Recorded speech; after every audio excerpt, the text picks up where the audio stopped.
Good morning, everyone. Good morning, Kath. Morning, everybody.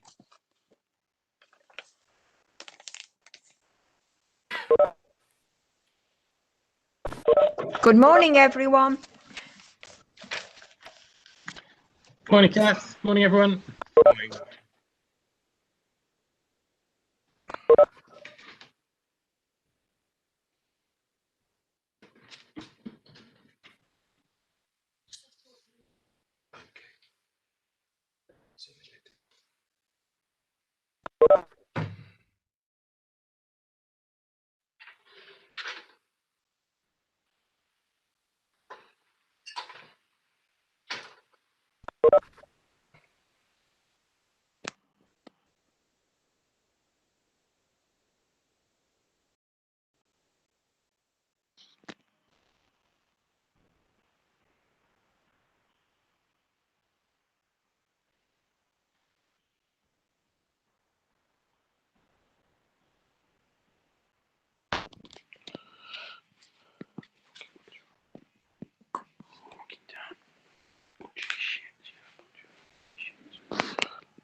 Come on. Okay. It's time.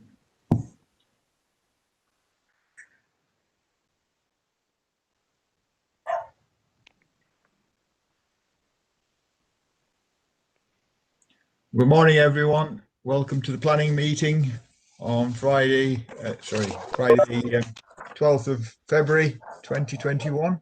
I hope you're all well. Are we okay at Alden House, Belinda? Morning, Chair. It's Hannah today. Oh, Hannah. Yeah, good morning.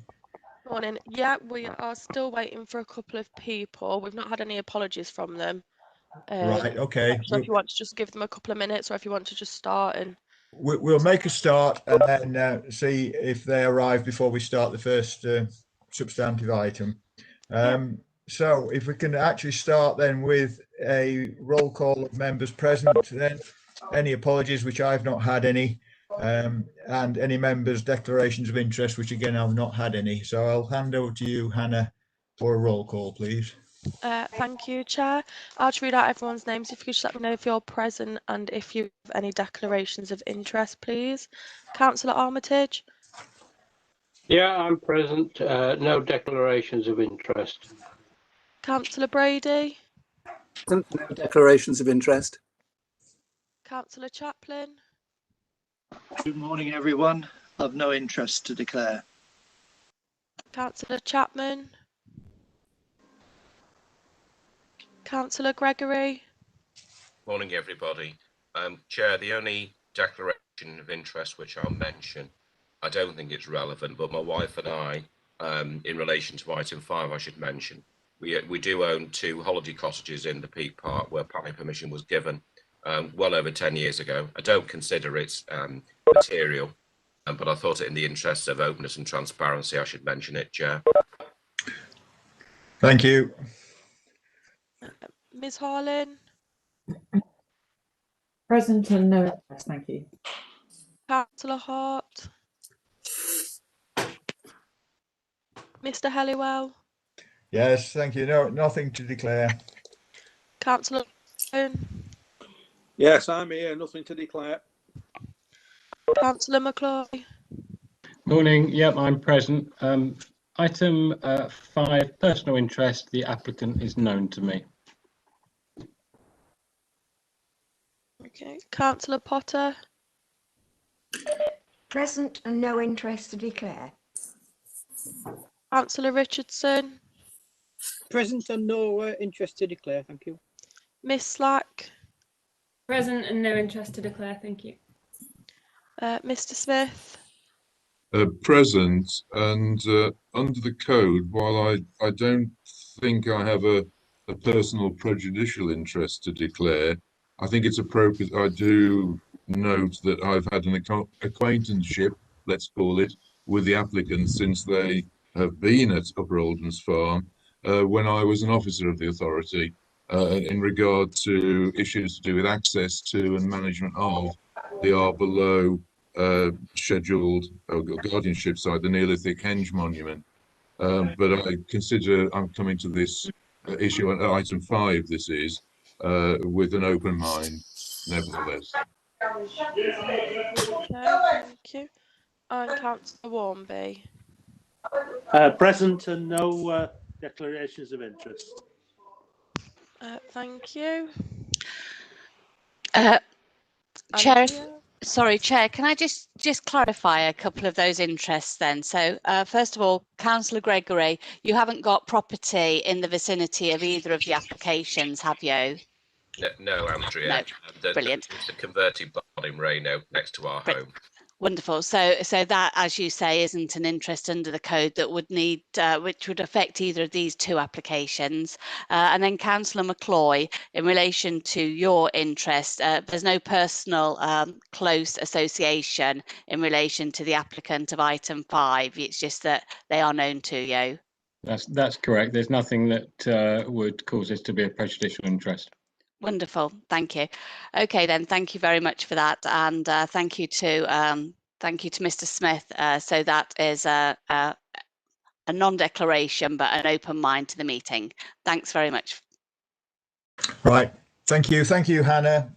So we're 2 members light at the moment, which we'll see if they join us. We have minutes of the previous meeting, which were the 15th of January 2021, have been circulated. Can I have someone to move and second those minutes, please? I'll move it, Chair. Sorry. Oh, William, thank you. Yeah, and the seconder, I've got Annabelle's hand's gone up. Thank you. And can I see your hands for approval of those minutes, please? So they're approved. Thank you very much. We have no urgent business to discuss. So public participation, you probably received notice of 2 speakers for today's meeting, which will come to in due course, which leads us on to the application of item 5, which is conversion of farm buildings and the rebuild of a former portion to form holiday accommodation at Upper Oldham's Farm, Longrake, Yulgrave. The Vice Chair and myself visited the site yesterday, and Mark is going to take us through the details of this. Thank you. Thank you, Mark. Thanks, Chair. Good morning, everybody. Yes, the application is for the conversion of farm buildings and the rebuilding of a former portion of those of the range of buildings to form holiday accommodation at Upper Oldham's Farm. This is the application site that you can see here. It's located approximately 1.5 miles south of Moniash village, and it's in open countryside. You heard Ken mention Arbelow there. There is a right of way through the site to Arbelow, the scheduled monument, which is approximately 150 metres southeast of the application site.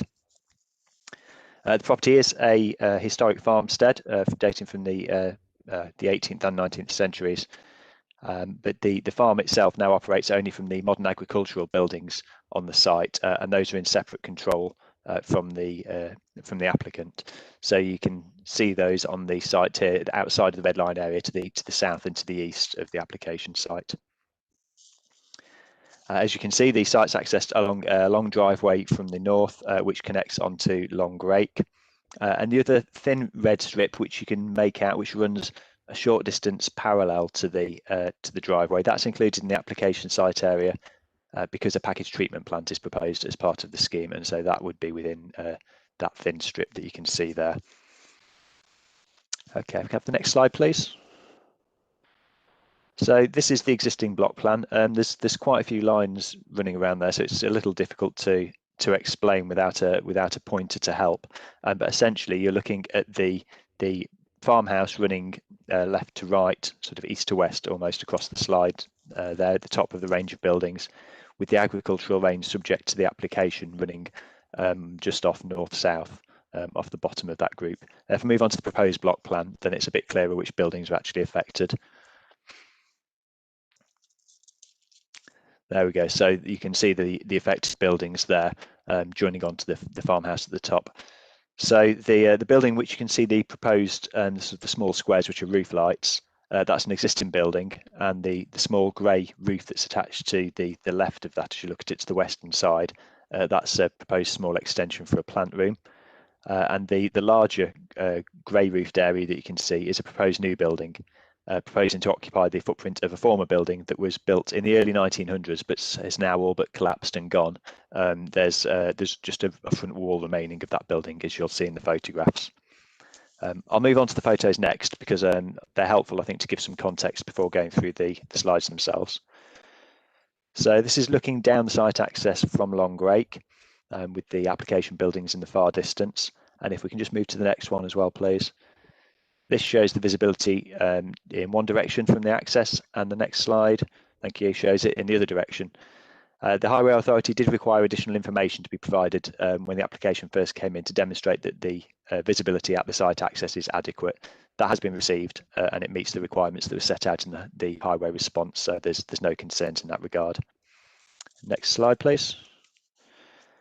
And this is the approach to the property down there. I've really just included this so you can see to the right of the driveway there, you've got the farmhouse, which has the barns beyond, and on the left-hand side, that's the modern agricultural side of the site, which is in separate control. And this looks back at the east elevation of the house, and you can see the range of agricultural buildings at the back there behind it. The smaller building that you can see there on the left of the slide, that's a more modern building, a 20th century building, which is a workshop and garage, and that's outside of the application site area. And this is just a slightly closer view where you can see more of the range. So the application sites, or the application buildings subject to the application rather, are those that are at the back of the site there. You can see there's a step in the roof of the building as it runs across the slide, and it's everything to the left of that step up, other than the modern building, as I mentioned. And this is looking back into the corner, so you can see there the junction of the farm buildings with the house. You'll also see that the northern end of that agricultural range has already been converted to residential accommodation. That's as an extension to the house, and that was approved about 20 years ago. And so this is showing the front wall of the southern 20th century range that I mentioned before. So as I say, you can see that that's all that remains of it, and it's proposed to reinstate a building on that footprint which would integrate that front wall. You can also see, sorry. Thanks. You'll also see that the range on the right there is a projecting, or rather a facing gable, an east-facing gable on the building. That's a modern intervention.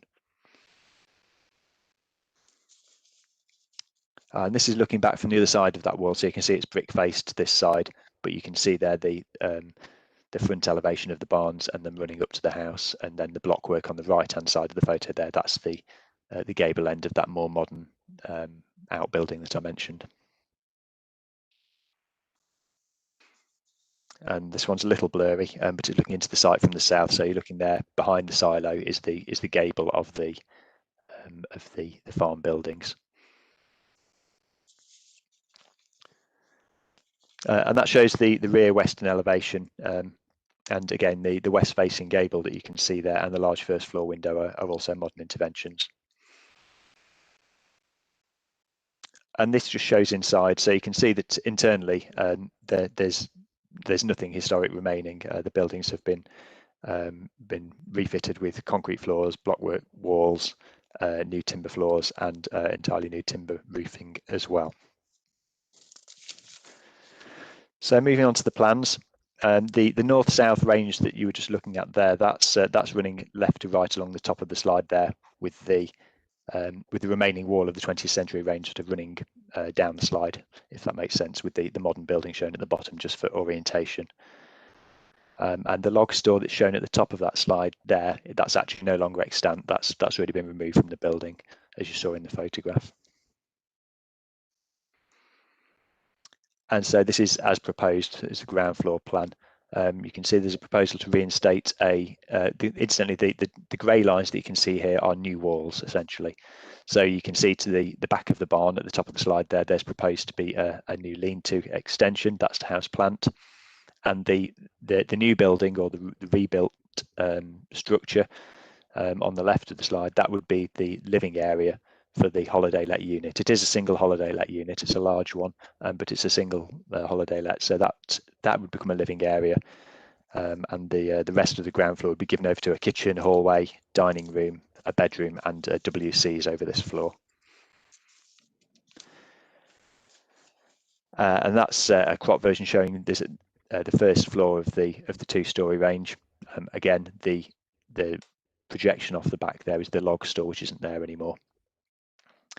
Next slide, please. Thanks. And that's the proposed first floor. So you can see the roof of the proposed plant room, and then the first floor of the accommodation is given over mostly to bedrooms and a sort of a landing area.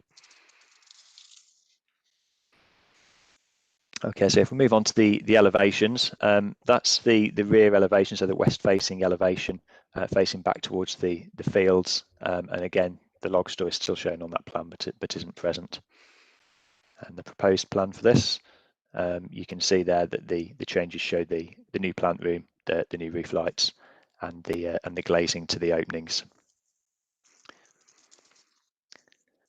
And then this is the existing east elevation, and if we can just move on to show the proposed.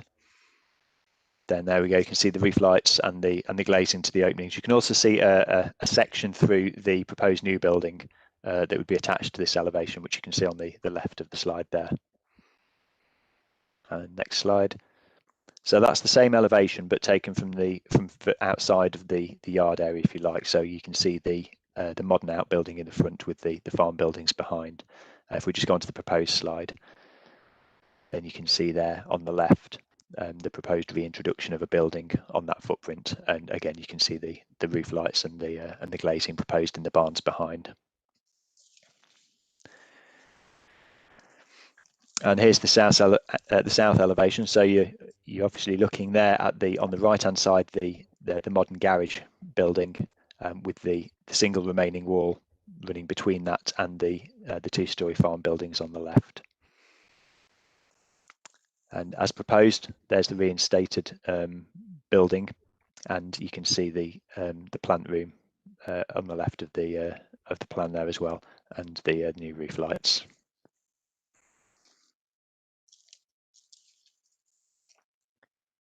And this is showing that same elevation from the other side. So you're now looking at the north elevator, the north-facing elevation, and a section, of course, through the farm buildings as existing. And there you can see the new building proposed. So that front wall is retained, the openings are reused, and it's integrated into a new building. This shows the modern outbuilding. It's not actually part of the application, but it's included here because when I go to the next plan, if we can do that, then you can see there that that's showing the interaction and how that adjoins onto the proposed new building. So it just runs into the corner of it there. And the last plan here that shows that the site's got sufficient parking. So at the northern side of the site, you've got parking within the yard for 3 vehicles for the farmhouse, and then there's 3 proposed for the holiday let at the bottom there, and that meets the standards that were set out in the Highway Authority's response. So overall, you can see that apart from the new building proposed at the southern end of the site, the changes proposed to the building itself are actually relatively minor. And this stems from the fact that the building's already been significantly altered in a way that facilitates the proposed use, which really brings us on to the recommendation. You'll have seen in the report that the application is recommended for refusal, and this is on the grounds that the building isn't of historic or vernacular merit and is therefore concluded not to be a heritage asset. The conclusion has been reached following consultation with the authority's archaeologist because of the level of change and rebuilding that the buildings have already undergone. Policy only supports the conversion of heritage assets to holiday accommodation. That's to promote and to prioritise the conservation of these buildings through a sensitive reuse, and also to prevent an over-provision of holiday accommodation in the area, which would result if buildings of lower heritage value or no heritage value were to be permitted for conversion as well. Now, given how central the issue of the building's heritage interest is to the recommendation here, I've also got a few further slides just to try and go through to give a bit more context to the assessment as it's set out in the report. So this is the first of those. But firstly, please forgive the quality of the images that are coming up here. They're scans of old photographs from the authority's files, and so they're not as crisp as the ones we would take today, particularly when they've been reproduced several times now. So this shows the farmhouse on the right-hand side there, running into the agricultural range. This photo is from 1999. You can see at that time the northern end of the agricultural range wasn't converted to residential use. It was still an agricultural building. But we're more concerned with the left-hand side of this photo, which is the application buildings. And you can see at ground floor there, there's a very large opening in the front elevation, which you'll see more of in the next photograph. And you'll also see that the difference between the ridges or and the roof planes of the 2 parts of the building is very low, and you can see where that change takes place as well, sort of halfway above the pitching hole opening. So if we can just go on to the next slide. There, so you're looking at the same elevation now, but sort of further to the left and to the south. You can see the rest of the large opening at the ground floor there with the pitching hole above. And you can see 2 original openings on the left-hand side there, a door with a pitching hole above, with the rest of the elevation being solid.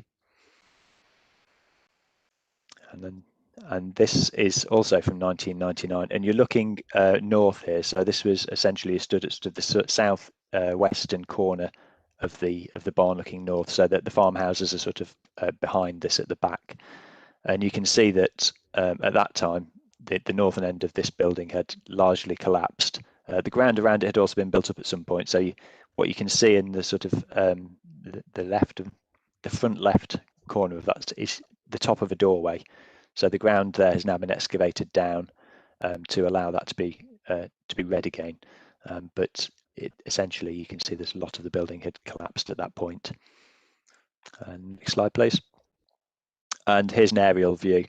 This is from 2011, so more recent. And you can see at that point that the whole of the roof structure had collapsed from the barns, and the southern end, obviously as it was in 1999, is in a similar state of collapse as well. So if we can just move on to the next slide now. So this is taken from the historic building appraisal extract that was submitted as part of the application, and it really just serves to indicate the amount of change that the building has undergone. The roof structure is entirely modern. The eaves height has been increased, so it has new stonework at the top of the walls. There's an entirely modern gable, which is contrary to the building's original character and atypical of agricultural buildings in the locality, and a large modern opening there as well. The dotted line is intended to show the height by which the wall has been increased, but actually the level of rebuilding at the right hand side of your slide there is greater. It's been rebuilt from the top of that doorway up effectively, and we've got a similar image for the other side as well.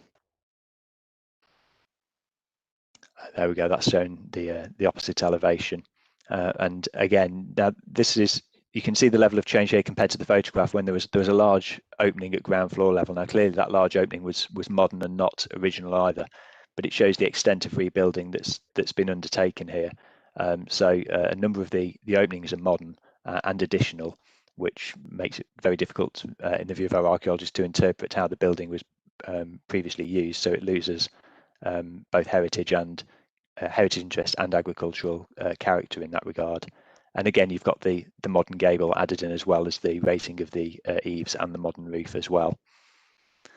And if we just go on to the last photograph, then this sort of is the same elevation again, of course. And on the right hand side there, you can see the darker stone, and you can see where that becomes a lighter stone with different coursing. So it appears that this elevation has also been largely rebuilt, and inevitably it would have had to be at ground floor because of the large opening that's been infilled. But it appears that whilst reclaimed stone has been used, and the doors have been fitted with jambs and lintels that are repurposed, it's not part of the original building, and so for that reason, its heritage interest is further diminished by the fact that there's so little of it remaining.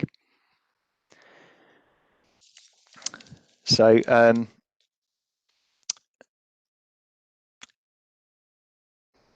overall, because of the substantial change and rebuilding that has been carried out, we've concluded that the buildings aren't heritage assets and therefore aren't suitable for conversion to holiday accommodation under the authority's policies.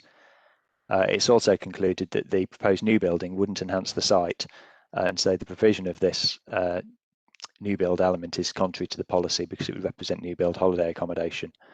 And for these reasons, the application is recommended for refusal. Thanks, Chair. Thank you, Mark. We have one speaker on this, and this is a written statement to be read out by Democratic Services from Teodora Golomenska. Sorry, I got that wrong.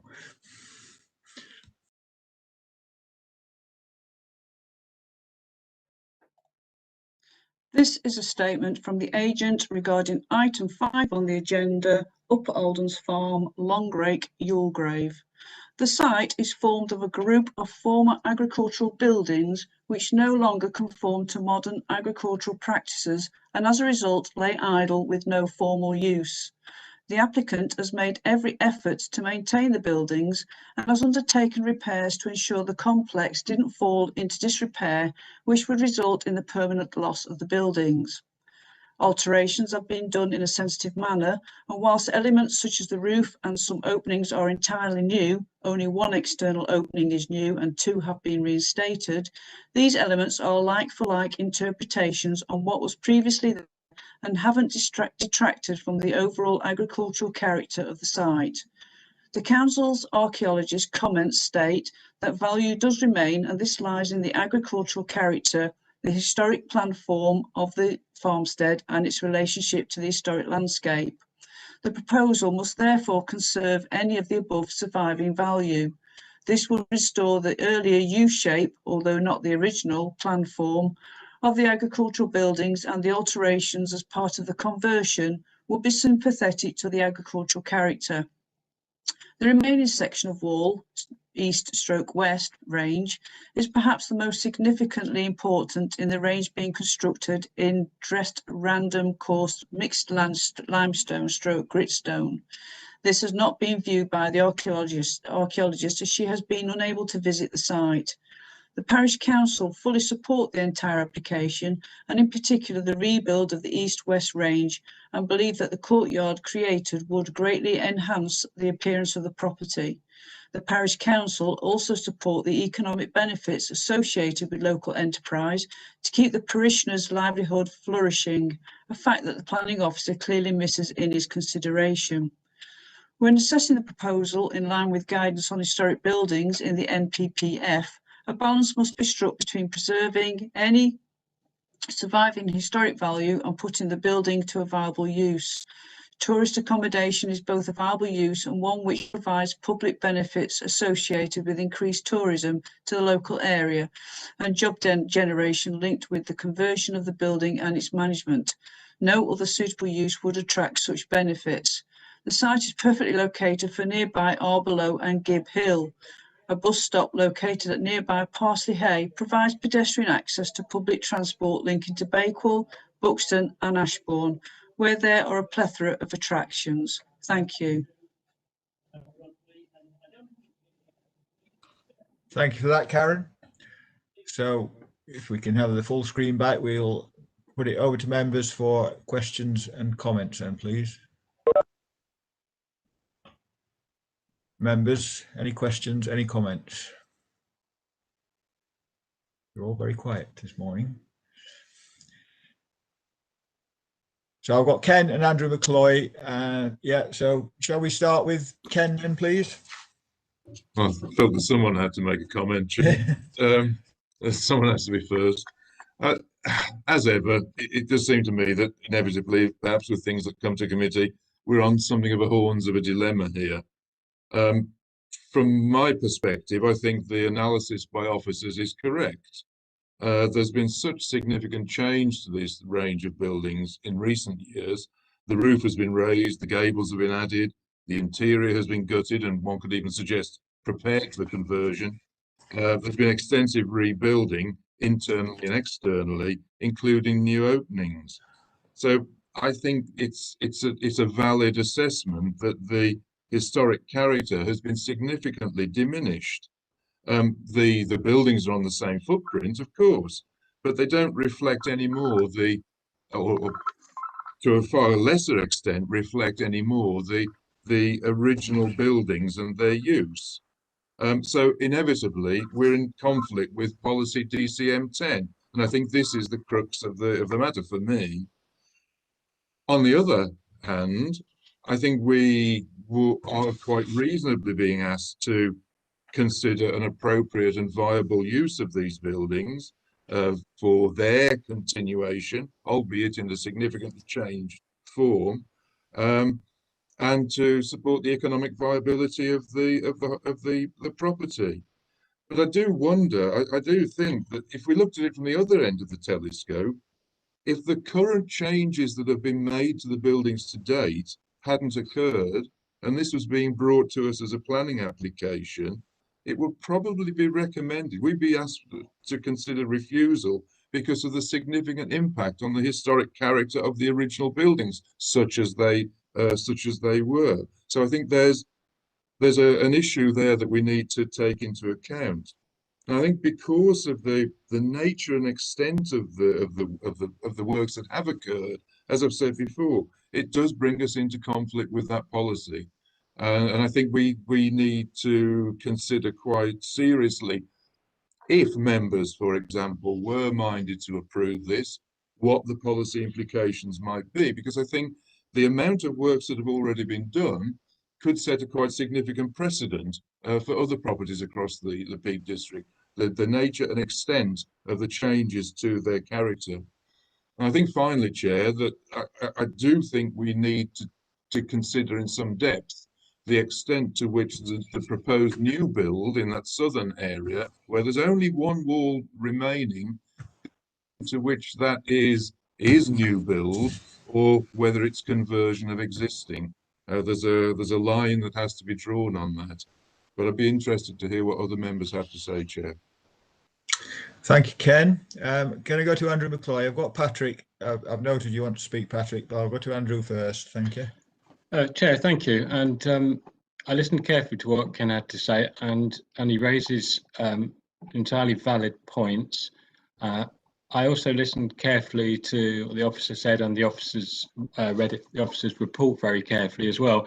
And all the facts as presented are valid, and I see how policy, strictly speaking, is applied here.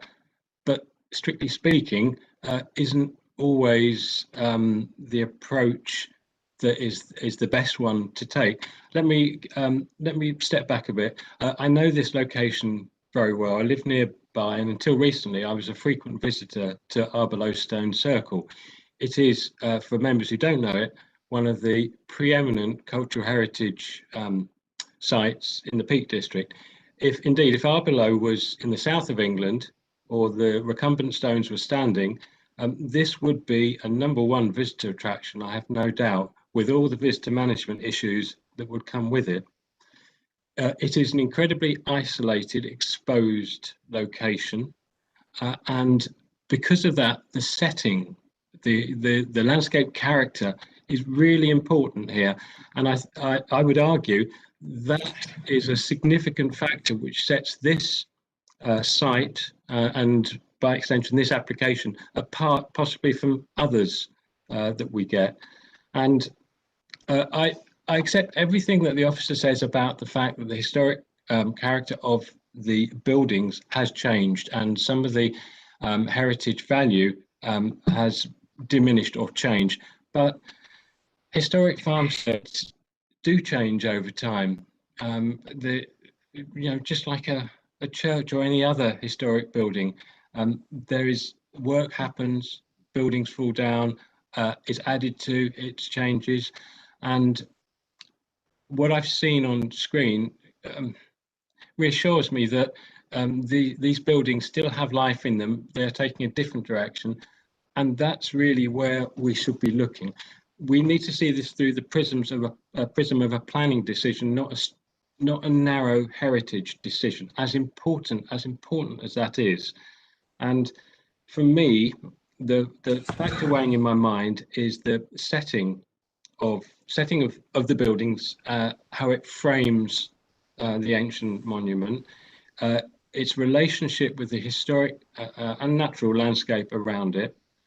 I'm minded that the plans will return the historic plan of the buildings back to the U-shape, which was not the original, but was an earlier configuration. And at the end of the day, I do agree with Middleton and Sparrow Parish Council. We do have to have in our minds what is going to be a viable future use for this farmstead. I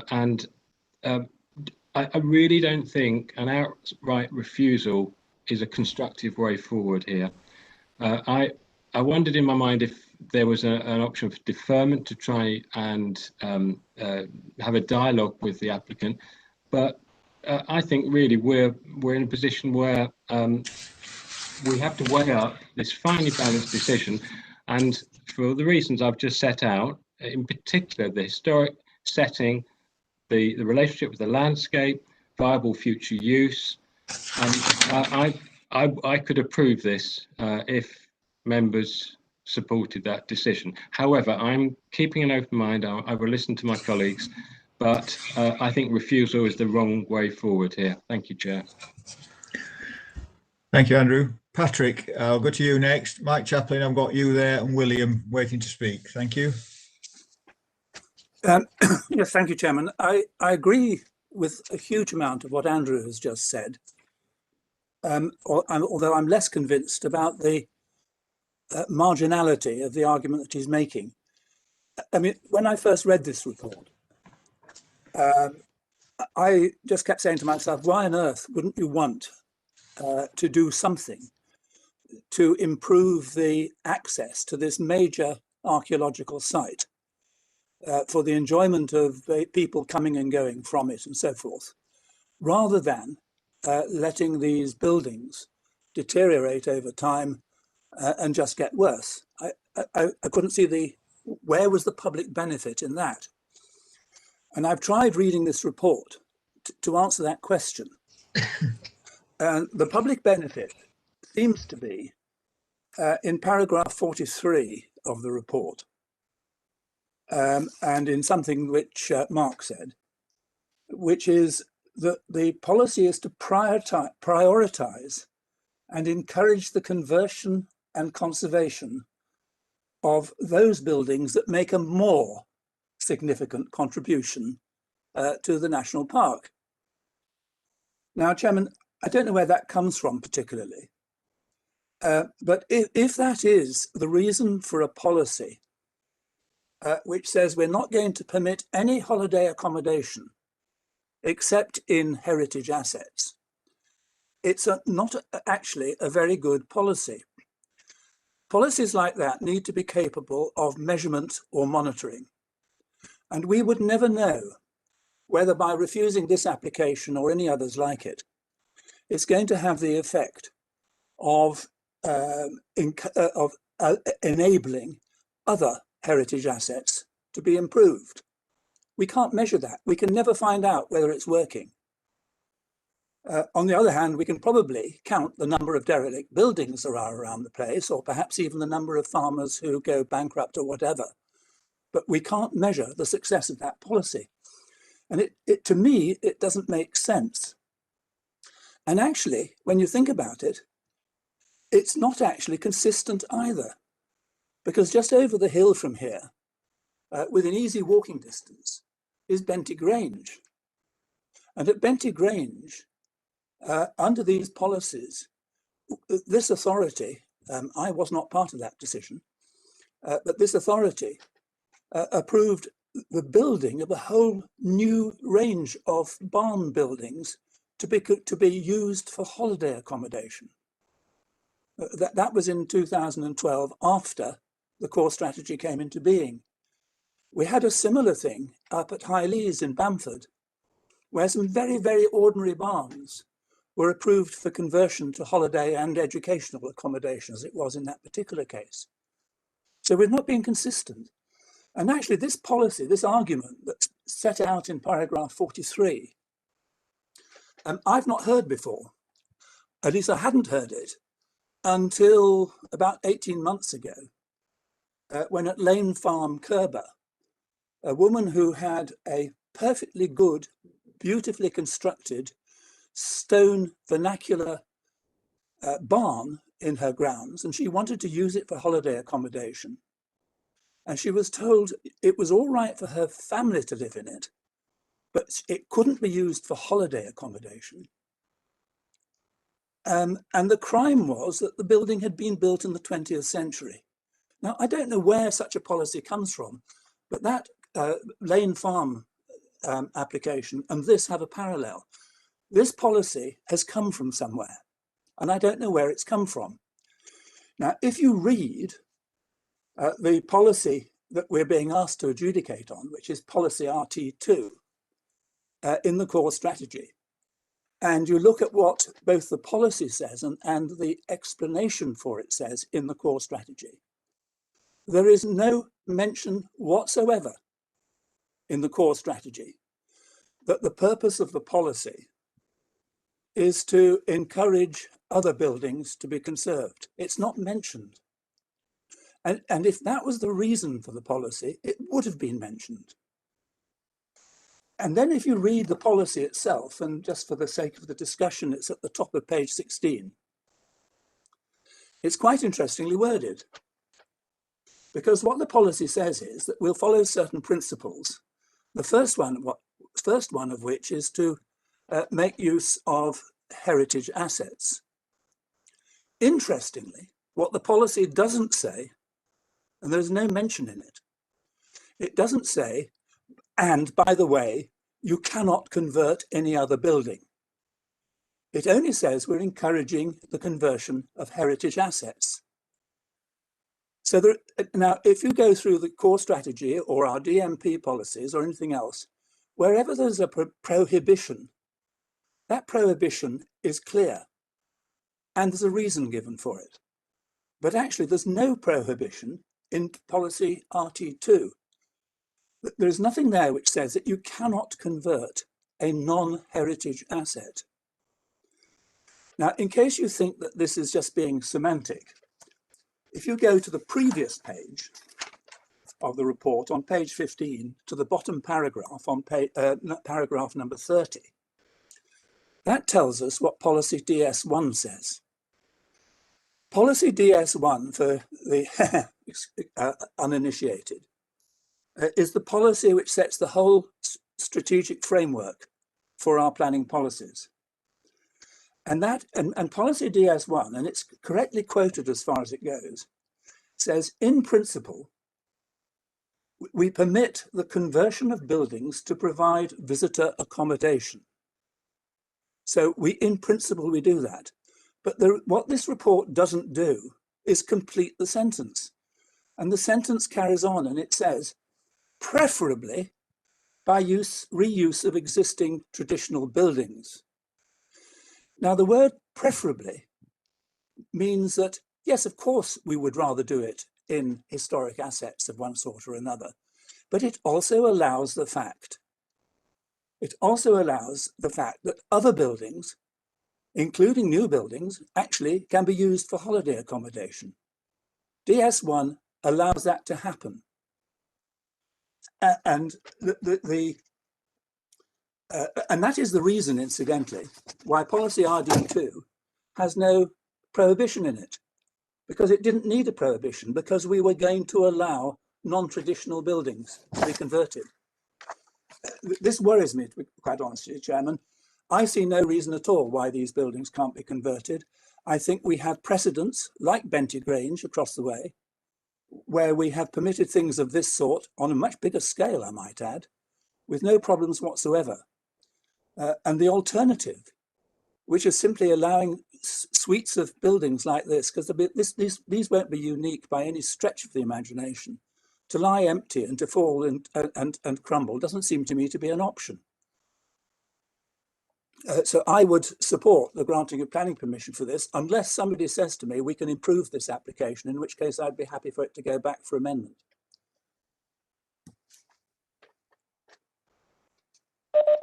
Chair, keep waving my hand.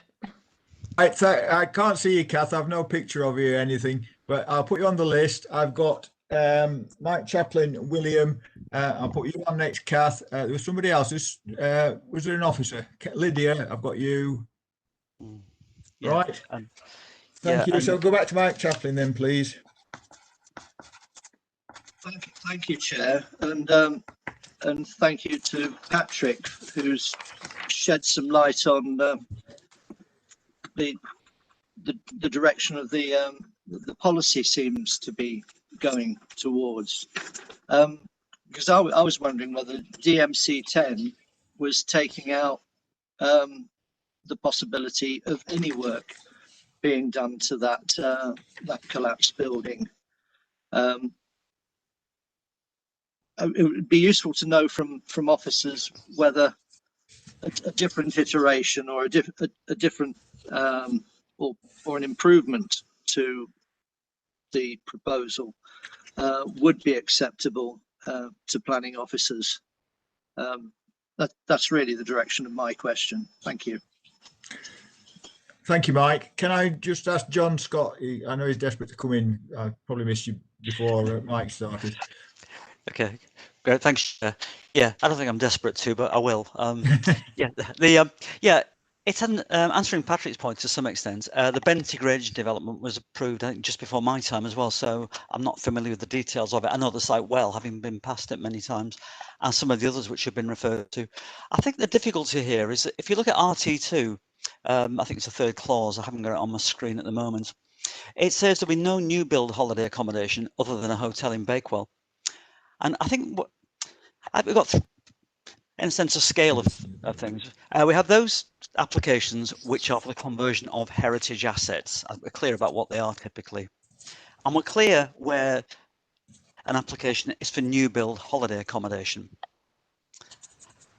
And we have things which are somewhere in the middle, which are either buildings which were built relatively recently but aren't new build on the application we have in front of us. Laneside Farm Curb as an example. So it was a building that was built to a high standard, as we'd expect, on a farm somewhere in the last 20 years, I think that was. So it's a relatively new building. It's not a heritage asset, but because we ask for high standards of design and materials, it's a building which is acceptable in its own right, in that case, as a garage or stable, I think it might have been. So we have to be careful, I think, that we don't fall into the trap of, through our high design standards in terms of materials, etc., we, in a sense, we aren't creating buildings which are ready-made for conversion. That's the first thing. And the second one then is where we have a situation like this, and I think Benty Grange is probably similar to some extent, where we have buildings which have been historic buildings, which are now in an extremely poor position. So in order to make them usable again, you have to rebuild them. So I think on that spectrum, it's pretty clear that if you look at RT2, new build holiday accommodation is outside of policy. That the conversion of heritage assets is in policy. And I think the grey area we've got in between is where we are here, where the building we have, what's left of it, isn't a heritage asset in itself in terms of the bricks and mortar, the stone and mortar that's on site, but it's clearly on a site which is of heritage value. And I don't think you can divorce the footprint of the building from the wider site. So I think the point that was made by Andrew earlier, and I think others are making, and I think Mark's acknowledged, is that we have a site of historic interest here and of heritage value. And it's impossible, I think, to take the buildings away from that. So I think there is some merit in saying, for other reasons, there might be a reason to do this development because it helps with the heritage of the site as a whole. And the justification would be that, as opposed to these buildings in themselves having heritage value because they're essentially new build. So the final point on that is we do have to be careful. We don't encourage people to go around restoring barns, maybe building buildings which are clearly intended for a future purpose. That's why the policy has to be read very carefully. Thank you. Thank you, John. Brian, do you want to come in? So you're muted, Brian. Just to complete that kind of officer response part there, and I think Patrick was correct in saying, there's a starting point through the strategy about looking at the spatial strategy overall, and that does look at reuse of existing buildings rather than development in the open countryside, and that kind of preferably language, is there for a reason, because there can be other good opportunities, especially when we're looking at enhancement of the national park's special qualities.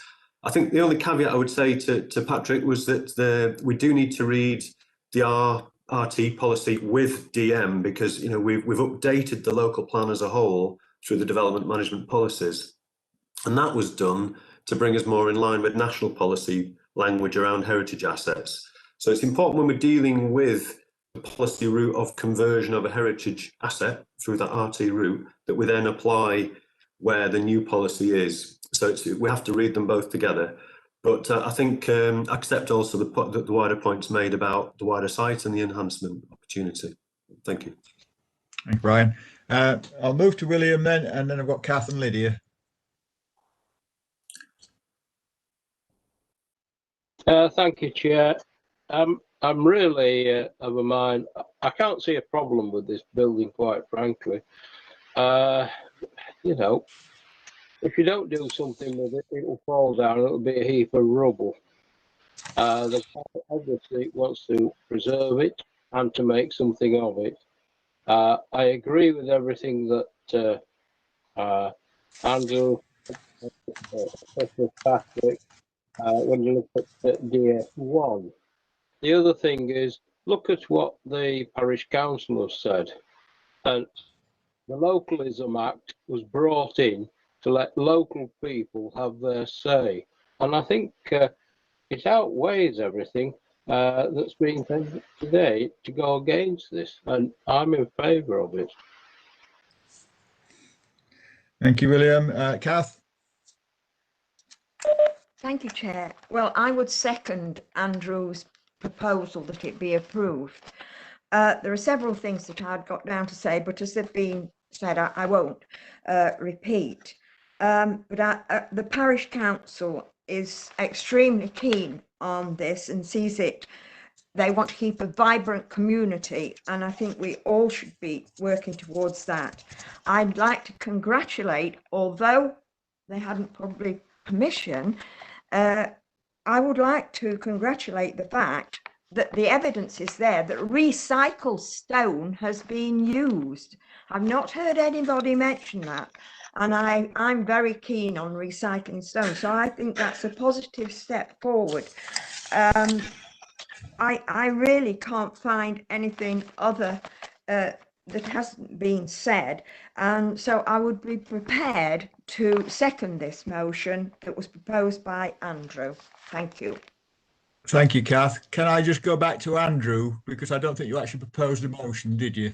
No, I didn't, and I think maybe I should do, just for the sake of clarity. Can I just say though, I totally accept John Scott's warning in terms of making sure we don't fall into a trap here of allowing some applicants to take a, if you like, an opportunistic line. But as I underlined and I said earlier, I think there's a uniqueness about this wider site that sets this apart. And I think because of that, I think there's an exceptional nature. So, Chair, okay, just for clarity for everyone, I will move approval of this application. I've been thinking, I've got three broad reasons. Shall I cite them now? Would that be helpful? It might be, yes, please. I think it will maintain the historic plan form of this heritage asset. I think it will have, the second one, a positive impact on the historic landscape character and setting of the heritage asset.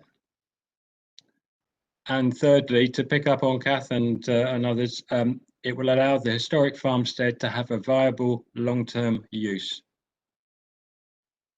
Thank you for that, Andrew. Can I just, Mark, I see you've got your hand up. I'm just going to come back to you in a minute, but can I just go back to Kath? And Yeah. Kath, are you happy with that? And are you still? I'm very happy with that. Very happy. Thank you. Still in favour of seconding that motion? Yes, definitely. Thank you. Thank you. Mark. Mark, you're muted. Thanks, Chair. Yeah, with this motion having been put forward, I just need to raise one other thing, and that's in relation to the ground source heating that's proposed as part of the application. Now, as it stands at the moment, it's not detailed within on the plans, and our archaeologist also advises that would need an archaeological assessment in terms of where the excavation will be required for it, to make sure that the impacts of that are going to be acceptable. So if members are minded to approve the application, then I think there needs to be a discussion around whether they consider the ground source heating to be necessary for the development to be acceptable. And if they do, then I think that the resolution would need to be to resolve to approve it, subject to that being added and being considered. And if it was found to be acceptable, we could deal with the rest of that by condition. Otherwise, of course, we would perhaps need to bring it back to members. Chair, can I thank you, Mark? Mark, I'd be happy to take that line, because we'd also need to condition things like roof lights, window fenestration, and all the other things. The other aspect that we've got to be very tight on is the dark skies aspect, because this is such an exposed remote location. So I can see quite a long list of conditions, but I agree the location of the heat pump pipe would need to be resolved. But I'm hopeful that we could delegate that to officers to resolve in dialogue with the applicant. Thank you, Andrew. Can I now go to Lydia and apologise for you having to wait for such a long time? But Lydia, No, the floor is yours. nothing much more to add. Just sort of feel the same as everybody else. And I was just going to add one point about visitor pressure and coping with that. And it would have been a shame if the farmstead couldn't benefit from that visitor pressure whilst enhancing the site. That was all. So you can move forward. Thank you. Thank you. Annabelle. Morning, everyone. Listened carefully to all the arguments. It does seem there has been a rather regrettable loss of historic fabric, and it's a shame. This decision would have been much more straightforward, I think, if that hadn't occurred. However, as Andrew pointed out, there are very specific circumstances here, which may outweigh that loss of historic significance. I just have a couple of questions for officers to clarify. Are they happy that this is the best scheme that is here, or is there an opportunity to reinstate any of the historic features that have been lost? And secondly, we often talk about precedent setting and consistency between decisions. Is this setting sufficiently specific? We won't be citing this as an inconsistent decision in future. Thank you, Annabelle. Very good question. Who would like to take that? Mark, thank you.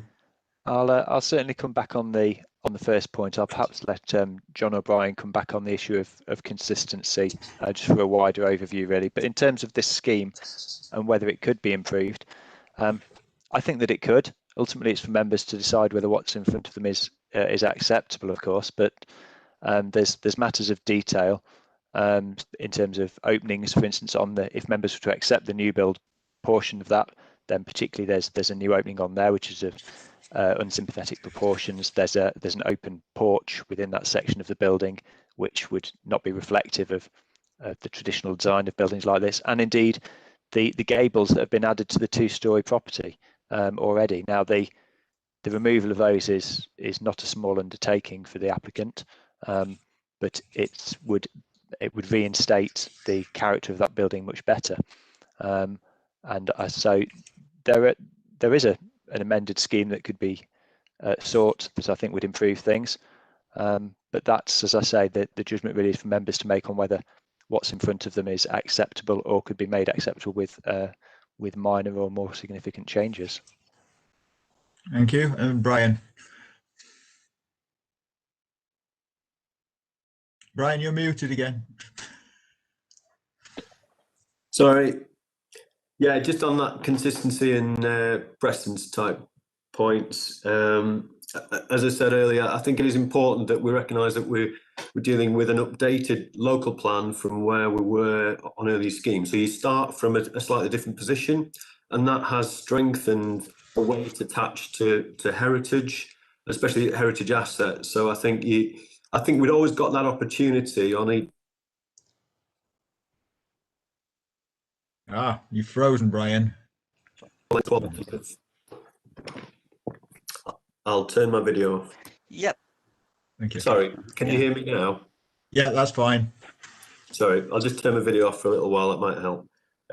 So we've always got that ability on new cases to start from a new policy base and keep placing that weight on the special qualities, which we include as historic farmsteads. You know, there was a big piece of work done in the last few years that recognises the importance of historic farmsteads in the Peak District. So we should always place weight on that, rather than going back to cases from 10 plus years ago. So I think that's a key bit. The only thing I would add is that I think in this case it is really important, if we're going to go down the approval route, for members, as I think you've started to do, to just spell out what that historic interest is of this site, you know, in a wider way. So those points that Andrew was starting to make are really important to make that differentiation here. Thank you. Yeah. And if I could just add briefly to that, Chair, obviously Brian, as you'd expect, to set out the policy a bit extremely well, so I won't try and cover that. But I'm always conscious of the need to be consistent, but almost every site is different. They bring together a different set of issues and a different set of challenges. And as you've just said, Brian, I think Andrew and some of the other members have actually explained why they think it's acceptable on this site. A place like High Lees up near Bamford, I think it's a very different site from this. That was a range of fairly modern buildings. Bentley Grange is perhaps closer to this, but I think ultimately we have to make a decision on the merits of the site and of the proposal, acknowledging planning policies do change over time, and I think the historic farmstead work has helped, I think, in a case like this, because we understand the significance of the farmstead rather than just the individual buildings. That's good. I think, as an example, had this been an isolated building, it would be a different consideration. I can think of buildings not far from here, which if they had been rebuilt and somebody came along and said, well, I've rebuilt that building, I'd like to convert it into holiday accommodation now, I think we might take a different view, because that would be a building in isolation.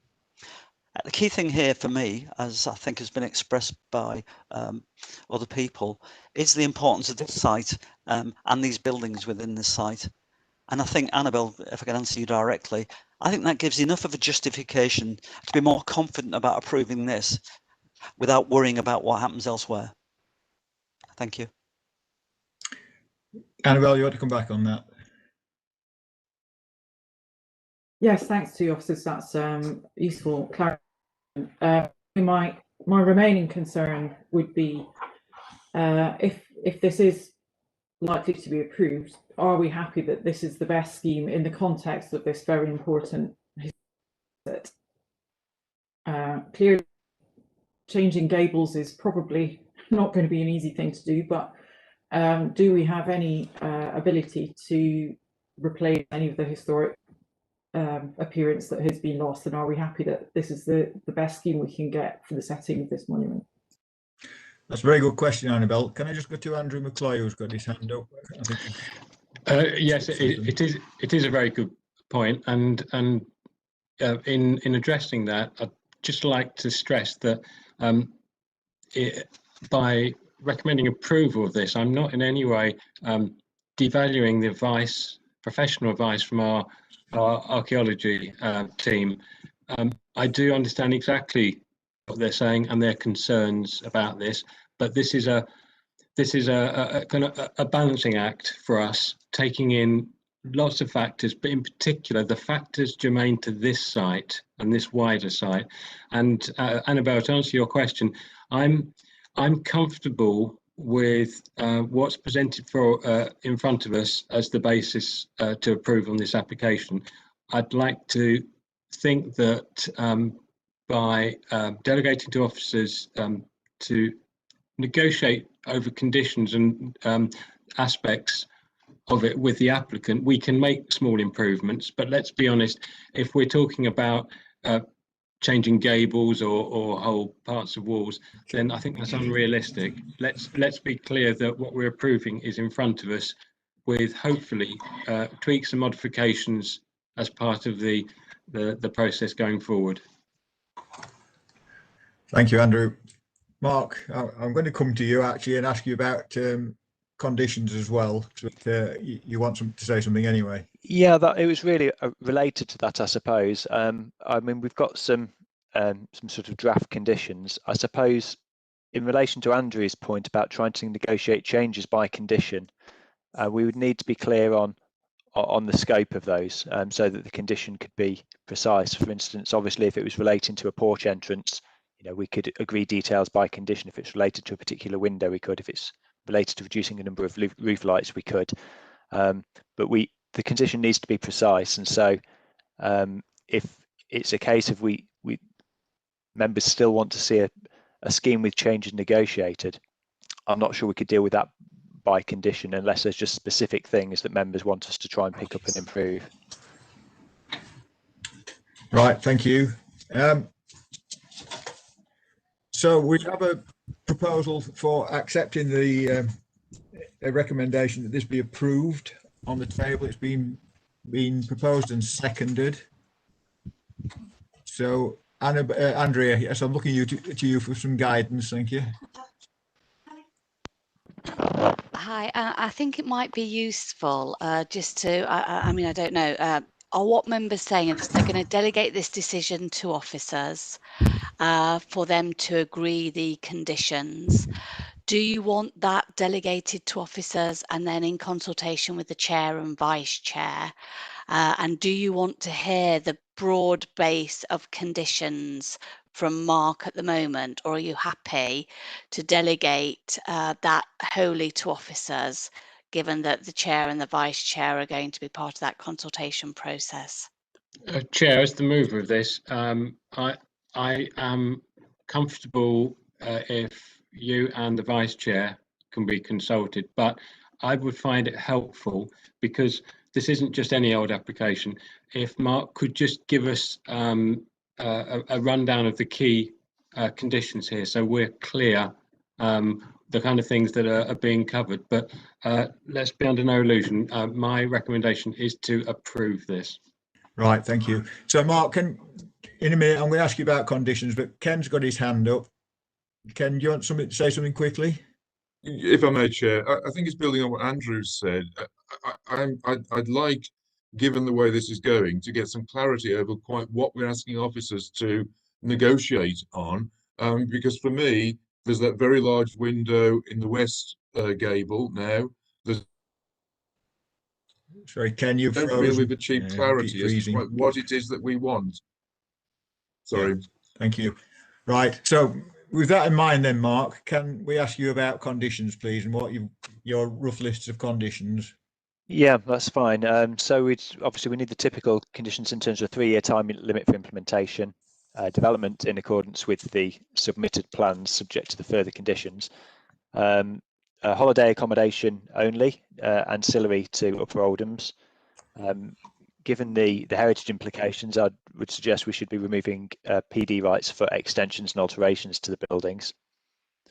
And subject to the need for the details to be agreed prior to issue, the ground source heating to be installed prior to first occupation to ensure that that forms part of the scheme.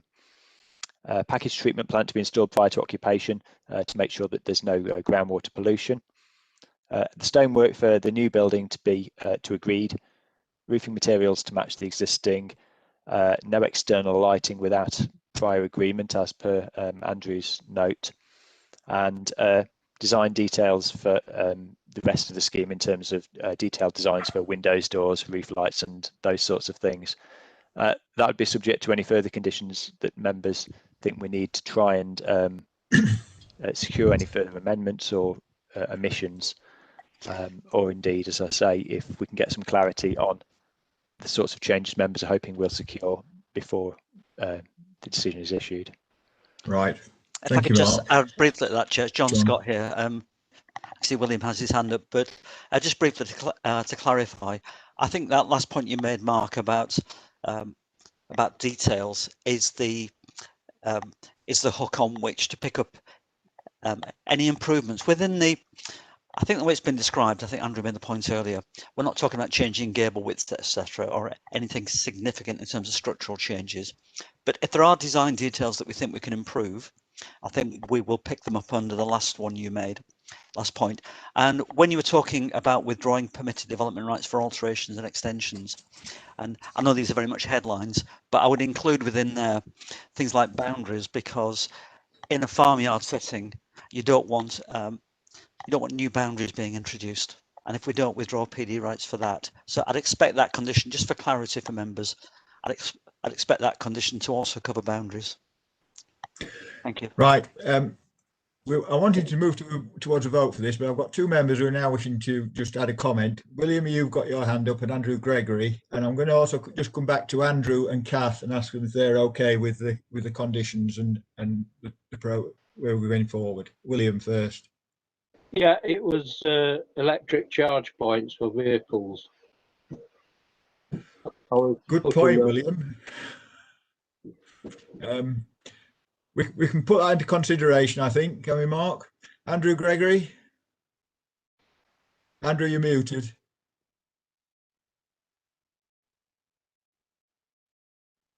Andrew, you're still muted.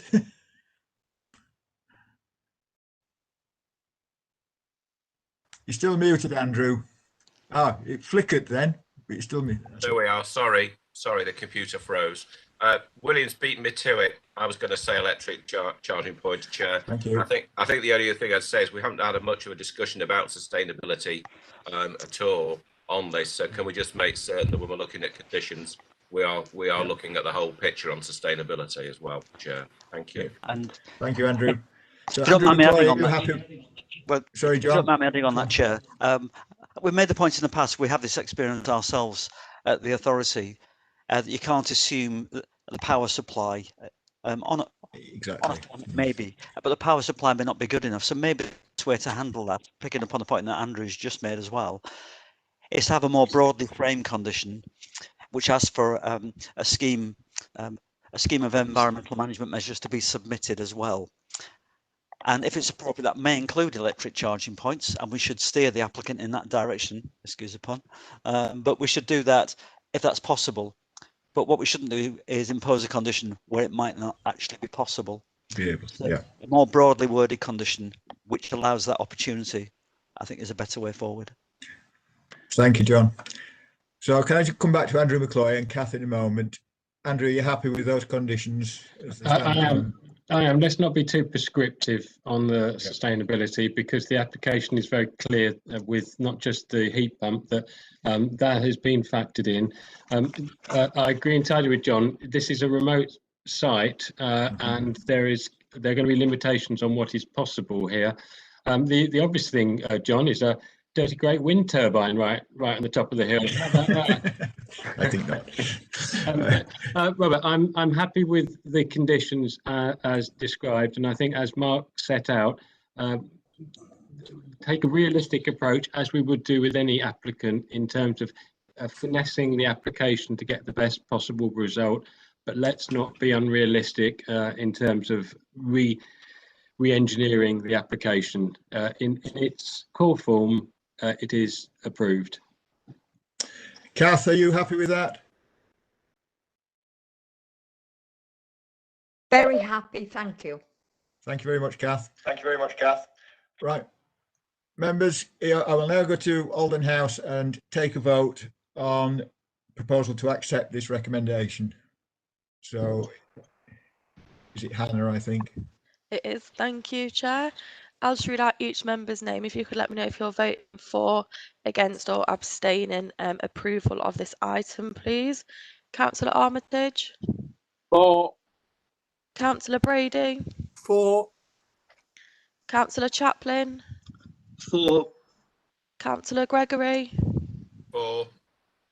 Ms Harlin. For. Mr Helliwell. For. Councillor Huddleston. For. Councillor McCloy. For. Councillor Mrs Potter. For. Councillor Richardson. For approval. For approval. Ms Slack. For. Mr Smith. For. Councillor Warmby. For. That's carried unanimously, Chair. Thank you. Thank you very much. Thank you, everybody. That's taking a good chunk of the morning out.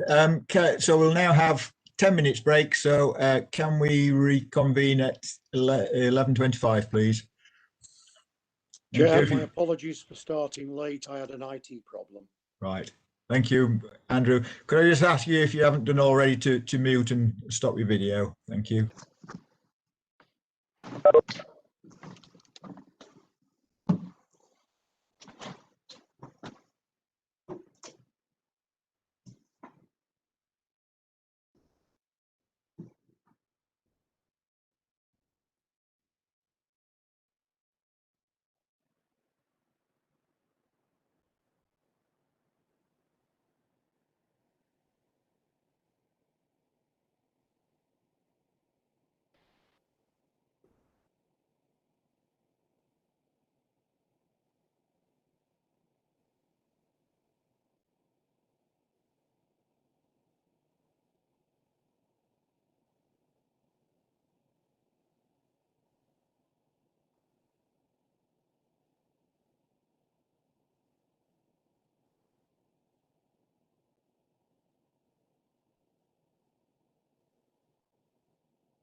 Come on.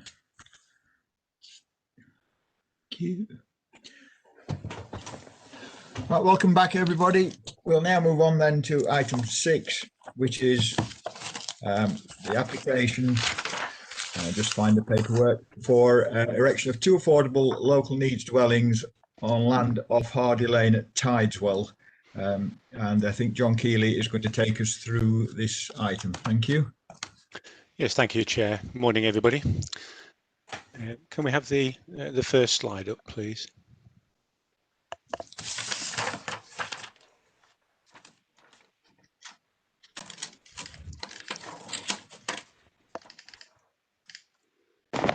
Sorry, there's a slight delay on the presentation, but I'll be with you shortly. Okay, well, while we wait for the first slide to come up, I'll just do a couple of updates to the report, members. The first is a correction on page or paragraph 113 of your report.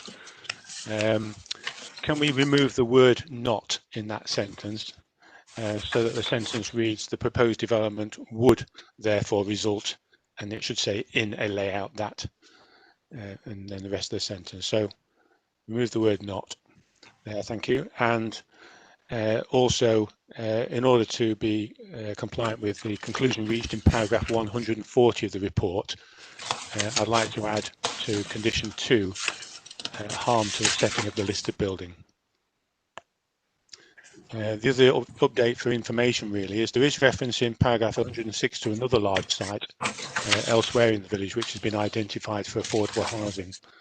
That site lies at the end of Sherwood Road, only a few hundred yards away from this site. And we now have a live application now that's been recently submitted for 23 affordable houses by Nottingham Community Housing Association. So that will be coming to committee in due course, but that's just been received. The final update is we've got a representation back from Natural England who have raised no objections, and they're leaving it to our own specialist officers to advise on how to determine the application and in accordance with development plan policies. Thank you for that, and we'll just wait for the slides.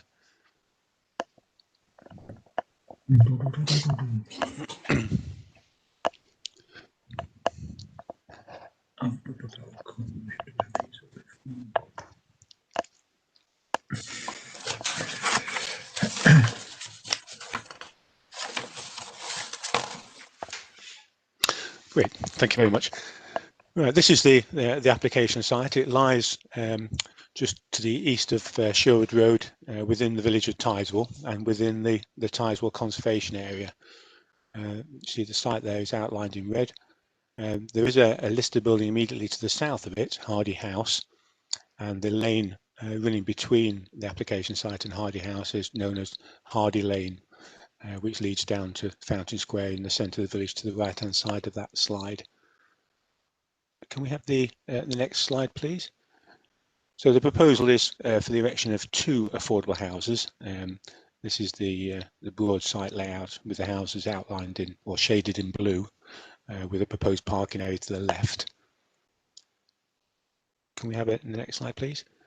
So these are a series of photographs which I'll run through fairly briefly because I think all members are fairly familiar with the site because the application is a resubmission from one which was refused only at October committee. The application site is just behind the red car and is characterised by this very large beech tree which sits at the front of the site. There are 6 tree preservation order trees on the site which make a really important contribution to the character of the site, the character of the street scene, and contribute to the overall character of the conservation area, and we'll see that as we run through the slides. So this is looking back towards the village, north along Sherwood Road, with the site characterised by that tree at the front and the other tree just on the edge of the slide as it runs down the site. So next slide, please. So as we move closer to the site, you can see Stanley House between the 2 trees in the background. That's a new house just on the north side of the application site. You can just see above the wall between Stanley House and the boundary wall, the top of some flat roof garages which sit on the site. These are some dilapidated prefab garages, and they have a green roof here by default from debris falling off the trees. And Hardy Lane drops down to the right there. Next slide, please. And then looking down the site, you can see the garages more clearly, and the access in off the top part of Hardy Lane, which after the access point, you see the bollard. Hardy Lane becomes a public footpath down to the centre of Tideswell. And you can see there the remaining large trees towards the centre and bottom of the site. Next slide, please.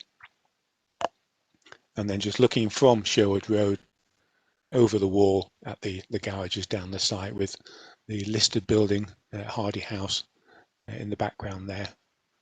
Next slide, please. This is looking up Hardy Lane with the site on the right, showing the character of the surroundings, and across the site to the garages. And the next slide, please. And from further, this is from further down Hardy Lane, looking back up to give you an impression of the scale of the trees that sit on the site. Next slide, please. And just a little bit closer, that shows the bottom of the site, just over the wall at the bottom of the site, there is the residential gardens of other property. Next slide, please. And this is standing within the site, showing the character that at present it forms a really nice open space. It is unkempt, but that in itself has biodiversity value, and it makes an important contribution to the character of the conservation area through the openness, as well as the contribution the trees make. Next slide, please. Just panning across towards Hardy House there. Next slide, please. Next slide, please. And this is looking down from that site, down towards the centre of the village and the housing below the site. Next slide, please. So this is the detailed block plan, which shows the proposed houses, which are a pair of semis, and we'll see in the details they're constructed from natural materials to a traditional style. They're outlined in blue. There's a new parking area in place of the removed dilapidated garages, access from the existing access, which will be slightly altered, and the walling at the access and across the frontage on Sherwood Lane just altered slightly to improve visibility. And you can see also the area in green, hatched in green, is the private rear gardens for the proposed houses. And the outline of the trees, and in particular their canopy spread, which you can see hopefully from this slide, that the canopy spread over the whole of the proposed garden area, the houses, and the vast majority of the parking areas. There's really very little indeed of the site which is not either covered by the canopy spread or the root protection zone. Next slide, please. This is just taken from the tree survey report, which showing the darker hatched area being the area which would need to have some permanent ground protection if the development were to go ahead. And that's detailed in the tree report. I won't dwell on that for the moment. Next slide, please. This shows the relationship of the site to the Hardy Lane section. So you've got Sherwood Road to the left of the slide, and you're looking down the slope of the lane, and this is the gable end, the grade area, the gable end of the proposed houses, with the new house, Stanley House, sitting behind. Next slide, please. And this is just a further section showing that. Next slide, please. And this is the view looking from Sherwood Road, with the house set down in the site, because the site, we saw from the section, slopes down, and the houses are proposed to be set quite some distance down into the site. Next slide, please. In terms of details, this is the gable end from within the site. It is quite wide. This is an 8-metre wide gable, and you see that reference in the design concerns set out within the report. Next slide, please. And this is the elevation from Hardy Lane. Next slide, please. This is the elevation looking down the site towards the centre of the village. And you can see the houses are quite tall there because of the slope of the site. You need steps up to these rear doors. The houses are 2-storey, but with a loft. There are 3 bedrooms, and the 3rd bedroom is set within the loft, hence the need for 2 roof lights within each half of the semi. The materials would be natural limestone, blue slate, timber windows and doors. Next slide, please.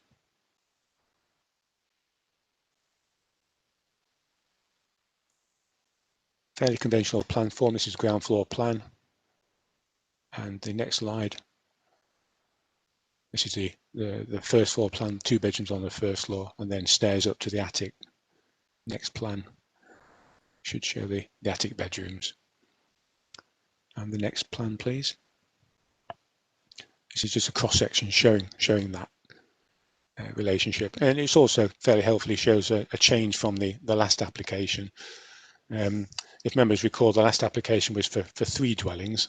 There was a detached dwelling towards the front of the site. That's been omitted in this resubmission, and all the trees in this resubmission are being retained. Members will probably recall one of the trees was proposed for removal in the last scheme, and also there was reference made to foundations impacting on the trees. And in this slide you can see there would still be some ground works, but the proposal for the houses now would be that they would sit on a ring beam supported on piled foundations.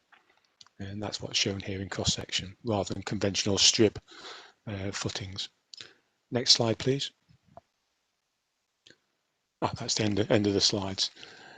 So in terms of the officer's report, we've set out that there are very strong objections to the development of this site, principally the adverse impact upon the trees.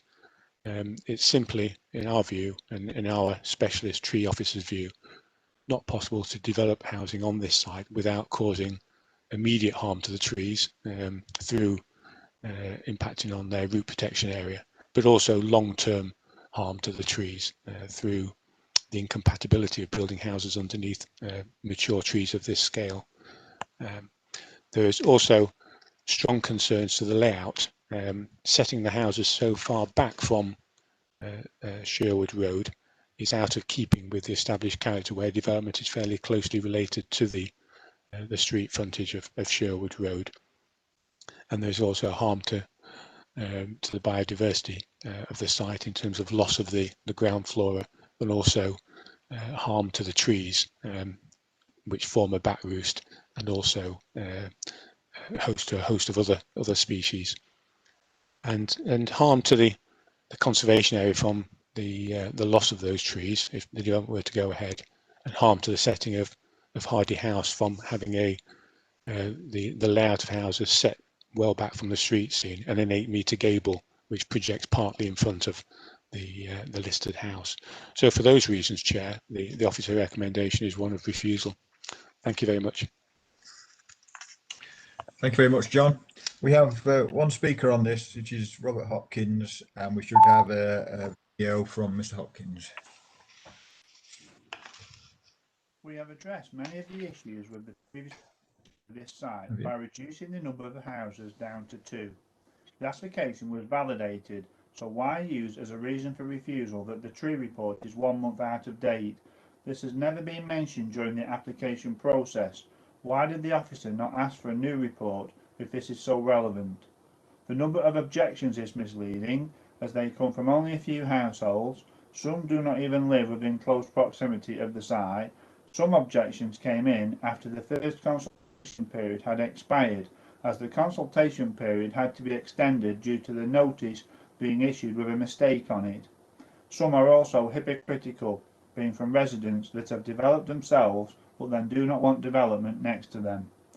The gable width, style and positioning are also in keeping with surrounding properties. The proposed gables are narrower than a recent application for other local needs houses. There are many similar properties within close proximity in similar settings.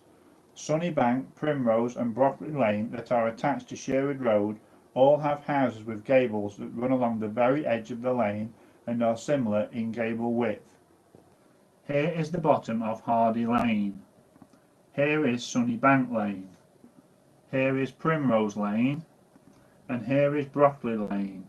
All lanes that run off Sherwood Road. We no longer need to remove a tree, and the front curtilage looking onto Sherwood Road will be much improved from what is currently there with planting and landscaping. We have experience of building very close to trees without harming them. The trees at Hardy Lane already have TPOs on them, so no harm now or in the future is legally allowed, so why suggest that this will become an issue? There is no more risk to any cars parked within the site than there is to existing cars and property across from the site, where trees currently overhang. Natural England has cited no objection to the application, and the Parish Council stated in their meeting that this waste ground should be developed for housing, given its position within the village. It is not a place of natural beauty, it is a piece of waste ground.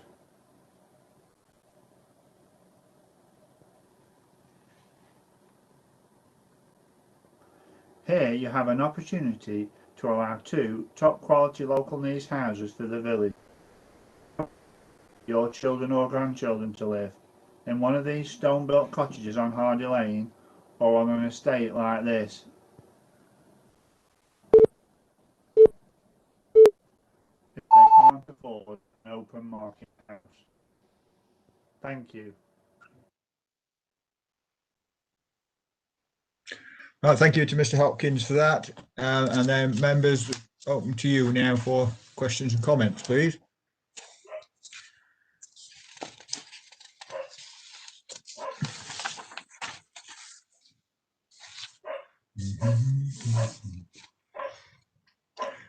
So start with Andrew then, Andrew McCloy. Yeah, I've got a question for officers. The trees seem to be all important here, as they were last time. I accept that there are no longer any proposals to remove the trees, but the officers' report suggests that even in the construction, the trees and the roots in particular may be harmed. But in the presentation, it seems that there is a different way of constructing the house in terms of foundations that would seem to be more harmonious with the tree structure. Can I have a bit more detail on that? Do we have any more specialist advice on the construction method and whether or not this is compatible with looking after these trees? Yes, thank you, Chair. Our tree officer has commented, in the comments in the report are made on the basis of these amended drawings and the additional detail in the tree report and the changed foundation design. So that does take into account those measures. The tree report does set out a number of measures about ground protection, both during construction and for post-construction, to be incorporated into the design. But taking all of those factors into account, it's our tree officer's specialist view that there will still be significant harm to the trees, such that we can't accept it, and she can't recommend that we go ahead with this particular foundation design or layout of the houses. In respect to the tree report, a comment was made by the applicant that it was just a little bit out of date.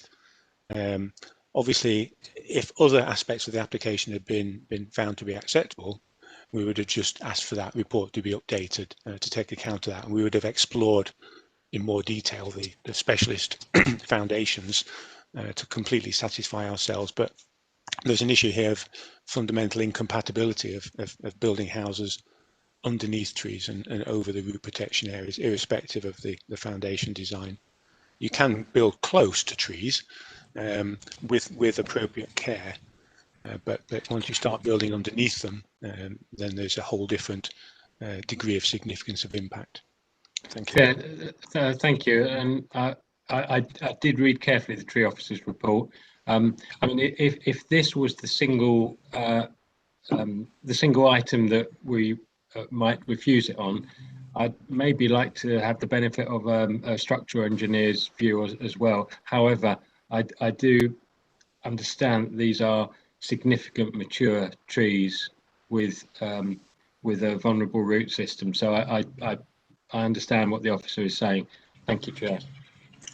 Thank you for that, John. I mean, as well as the foundations, we have to consider the services as well, which will no doubt cause considerable disruption to roots as well. I've got Patrick and Mike with their hands up, so we'll go to Mike first, please. Thank you, Chair. I was looking at the trees from the top end, as Andrew's quite rightly picked up on the risk to the root systems of the trees. It seems to me that this creates a very shaded area for people to live in, and I think there will. It wouldn't be long before residents living there, if this were to go ahead, was soon complaining about the extent of tree cover, particularly in summer when the trees are in full leaf. I mean, as a local councillor, it's a problem that comes up from time to time in my area, and I don't live in a national park, but I would think people would be wanting those trees to come down by one means or another, and I'd also worry about the risk to the trees with people. Well, basically, they would want them down by one means, fair or foul, and these trees have a preservation order, and I believe they should be protected. Thank you, Chair. Thank you, Mike. Patrick, you next. Kath, I've got your hand. Thank you. Patrick, you're muted. Yes, thank you, Chairman. It's a question really, again, about the trees. Is there any way, I mean, it's a bit ironic really, because if you try to put a couple of affordable houses on the outside of the village, you can't do that because it's open fields. And now we've got something in the middle of the village and we can't do it because it's trees. Is there any way, given the position of these trees, that this site can ever be put to any good use? Does it have, I mean, it's got garages on it. I can't believe particularly that building garages on it is going to add very much to the total human happiness or anything. Is it capable of being used for anything useful, or is it just a complete write-off as far as planning is concerned? Thanks, Patrick. Can I just say, it depends what you mean by good use, but we'll ask John about it. Thank you. Yes, well, to take your point, it can be put to good use, and it is in technically good use now. It is more difficult to build on sites within the village than on the edge of the village, where there aren't the same constraints on the green field on the edge of the village for affordable housing if there isn't a suitable site within the village. And we can see that with the current application we've got for the 23 houses from the Housing Association. But this particular site, it's got 4 garages on it, which if you ask the local community, would be a very valuable resource. It also forms a very important function as just in itself as an open space within the village, and our conservation areas, their character and their significance is derived from both the buildings and the arrangement of the buildings, but also their interrelationship with open spaces and the streets. So I would argue that this small plot makes an important contribution that way. It could be put to use also by being better managed as just an area of public or private open space. But the biggest obviously return would be from the garaging, which could be refurbished. They're in, I don't know what use they're in at the moment. They don't seem to be in active use other than for storage, but that in itself could be very valuable storage for nearby homeowners, where along Sherwood Road, impacts of traffic congestion and finding places to park is very, very difficult indeed. Thank you, Chair. Thanks, John. Kath. Thank you, Chair. As somebody whose house has a huge sycamore tree hanging over it. I suppose I look at it differently, but what does concern me is that sycamores are succumbing to disease. And one disease is black spot. And I had a border of beautiful, expensive hellebores, and unfortunately the black spot has transferred onto there and they are dying. So it's not all good about trees, but I think you should know that there are problems with sycamores. Thank you. Thank you, Kath. Thank you, Kath. Can you mute, please, Kath? Mute, please, Kath. Oh, sorry. Thank you. That's it. Ken Smith, please. Thank you, Chair. Just, I suppose from my perspective, I don't see anything really in this application apart from the reduction from 3 to 2 properties that's any different to the application that we refused in October. All the same things pertain. The issues to do with the root protection area, the issues to do with the design of the properties, issues to do with their impact on surrounding properties, the issues that appear to surround the access, and in addition, I think perhaps from my perspective, first noticed, the issues over the provision of services, where the recommendation in guidance is that they shouldn't go underneath things like the proposed cellular coverage, which is being proposed to protect some of the root systems, which seems to me confines the areas within which services could be provided even more than perhaps was appreciated in October. So I don't see any merit in what is being proposed. There are no significant advantages to override, I think, the decision that we came to in October. And we, just as an aside, I suppose, we talk about consistency. Just looking at the planning history in the report, there are, over the last 44 years, there have been 6 applications, all of which have been refused, 2 of which were appealed against, and the appeals were dismissed. So if we're looking at consistency with respect to this site, I think there is an indication perhaps of which way we should be looking. And if needs, Chair, I'll propose the recommendation for refusal. Thank you, Ken. Do I have a seconder for that? Andrew Gregory, let's go to you. Yeah. I just, thanks, Chair. I'd like to support the recommendation to accept the officer's proposal, Chair. I hear nothing that I heard nothing this morning that would persuade me to depart from the recommendation. I support Ken's proposal. So you're seconding the recommendation? I am, Chair. Thank you very much. Any further comments or questions from members? No. So we have a motion on the floor, which is to accept the recommendation that the application be refused. So we'll go over to Alden House for a vote then, please, Hannah. Can I just clarify, Chair, that incorporates the amendments that I spoke about earlier to condition 2? John. Yeah. Clarification. Thank you. Thanks, John. Thank you, Chair. So I'll just read out each member's name. If you could let me know if you're voting for, against or abstaining at refusal of this application, please. Councillor Armitage. For. Councillor Brady. For. Councillor Chaplin. For. Councillor Gregory. For. Carlin. For. Councillor Hart. For. Mr. Helliwell. For. Councillor Huddleston. For. Councillor McCloy. For. Councillor Mrs. Potter. For. Councillor Richardson. Miss Slack. For.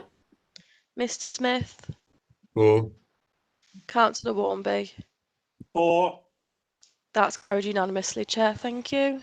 Thank you. Thank you, Hannah. If we move on now then to the head of law report, and who's taking us through this? Is it Brian or John, or have they both disappeared? No. John. So thank you. Yes, thanks, Chair. Yes, the head of law report, you will have seen actually, and I'm actually pass over to Brian on this because I think you've seen the appeal summaries, which we have done in the past, and we've started doing again recently because we thought there's some value in doing that on a case-by-case basis.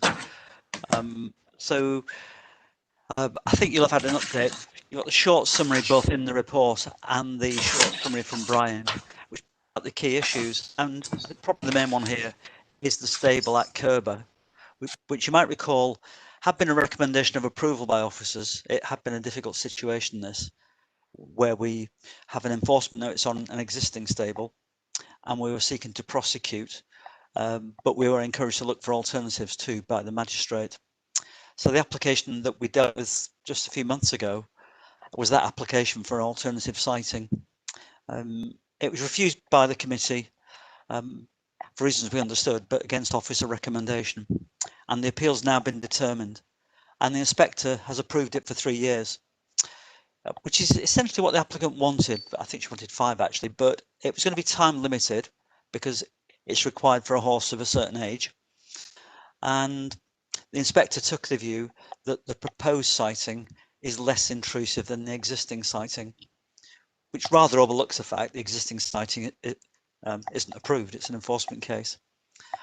But it ought to be short term, this, because the applicant has said when the horse goes, the stable will go. And at the moment, we're working on a 3-year timescale for that. So any questions, either me, Brian, or if John's still on the phone, he can answer if it's about his cases. Thank you. Right, so Andrew McCloy. Just to say, I find it, I'm sure other members do, find it very useful not just to have the reports, but to have some commentary with them as well, just reminding us of the context, especially with the delegated decisions, which we won't be as familiar with. So I'm looking forward to that continuing. And I'm looking forward, John, never to hearing about this horse shelter again, okay? Yeah, likewise. Yeah. Perhaps we look forward to its complete removal at some stage in the next 3 years. Yeah. Any further comments, Ken Smith? Thanks, Chair. It's partly in the context of the last application. I mean, one of my concerns when this particular issue came to committee, the horse shelter that is, was the proposed location seemed to be very close to the root protection area under the canopy of the mature trees in that field boundary. And I just hope that we have, as well as encouraging the move of the stable thing, that we are able to influence its position so it doesn't impact on the root protection area or sit under the canopy, which of course then brings it further out into the landscape, but that's another issue. Yeah, thank you, Ken. Brian, you want to say something?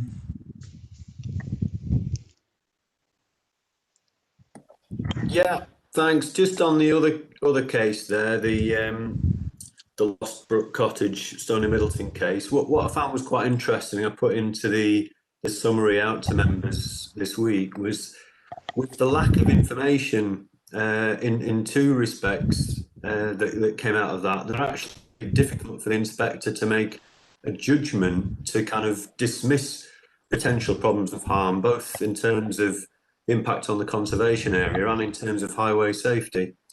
And both of those situations of lack of detail kind of forced the inspector to conclude that there would be harm. And it's just the way that, the importance of policy at a national and local level, requiring the applicants to really demonstrate that their case is appropriate in these respects, or else that's the way the decisions will go. So just an observation more on the kind of process of what they need to make their decisions was interesting there. I did put another one through this week that falls out of that list, but it was just really interesting in terms of the fine detail that's significant on heritage assets. This was a small historic building in Crowdicott, where the inspector said you made 2 or 3 really the fine detail that I thought was interesting. So that's something I'm going to try and commit to doing for the members going forward, just try and give those little summaries. Thank you. Thank you, Brian. Any further comments or questions? If I could perhaps just add a point there, just make a point there, Robert. Around national parks, we have a head of planning group, English National Parks, it is now as the systems have grown apart, the Welsh heads of planning have sort of moved away. But both Brian and I were on the meeting yesterday with the other heads of planning around English national parks, and we spoke about the NPPF, the National Planning Policy Framework, because there is a proposed revision to that, or proposed revisions, plural. And it's interesting to see just how much extra weight the government is including in there about design. For those of us who've got greyer or fewer hairs than we used to have, you may remember a long time back, the government basically said that we shouldn't get involved in design details. I'm talking back about the 80s here, this Michael Heseltine. But actually, I think what's happened is the government has realised the importance of design. And it may be the detailed design of buildings, or it may be street design or estate design. And there are some quite significant things being added into the NPPF about the importance of, of high quality design, building beautiful, the government describes it as. It's trying to be prescriptive, which is often not the way to get building beautiful. So I think you will see that. And on the first reading of it, the NPPF is being strengthened, which I think we'll all welcome, because certainly when it first came in 2012, the NPPF was seen as it's a bit of a charter for house builders in particular, but little by little improving, hopefully anyway. So if you watch out for that, and if you look at Brian's summary of that one in Crowdycut, it was a really important statement about the importance of detail. And I think you hear that a lot from officers, and it's good to see that being endorsed by inspectors. Thank you for that, John. So can I just have someone to propose recommendation of this report, please? Thank you, Andrew. And a seconder, thank you, Mike Chaplin. And can you all just show your hands in approval of the report then? Thank you. Thank you. So that's the planning committee meeting for today. Thank you very much for your attendance. Lydia, do you want to come back on a question? Yeah, I'm just going to ask. Patrick sent a really useful email a couple of weeks ago about the size of affordable housing. And I think he made a statement asking if we could have some sort of report on how that's how that fits, and I'd really appreciate that report too, because yeah, I wasn't comfortable with the sort of recommended affordable housing system that Thank you, Lydia. Yeah, I think Brian can help us on that, can't you, Brian? I was just going to ask Brian. Yeah, so we've picked that point up, Lydia. So I think there's a commitment to report going to April planning committee to pick up on those issues and just further the advice on that and clarify those points. Yeah. Thank you for that. All right, thank you everybody for your attendance, and we'll look forward to seeing you next. Oh, Andrew Gregory, before we disappear. I was just waving goodbye, Robert. Oh, right. In anticipation of me saying goodbye, right. So thank you very much, everybody, and we'll look forward to seeing you next month. Thank you. All right, Robert. Goodbye, everyone. Take care. Bye.